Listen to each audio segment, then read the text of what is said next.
of sold enough to remember seeing them in Griffin. So, yeah.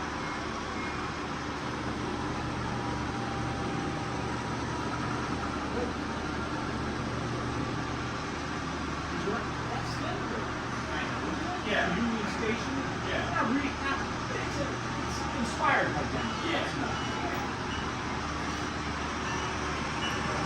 Hey, baby, what do you think?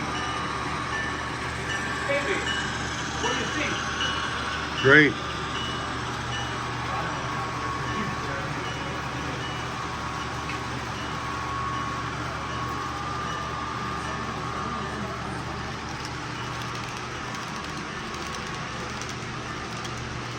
There's some narrow gauge on this side here, baby.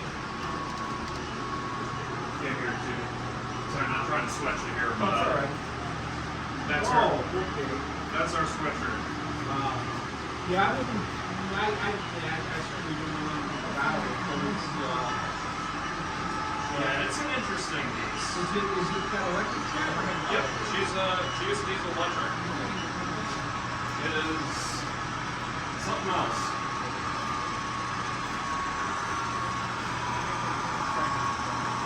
I got green?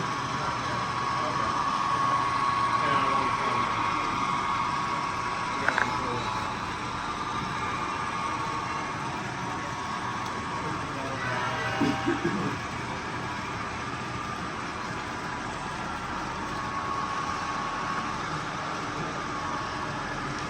It is Saturday morning, November 16th, 2024. We're at Calumet Park, Chicago, Illinois. This is the Lakeshore Model Railroad Association open house. Over and out.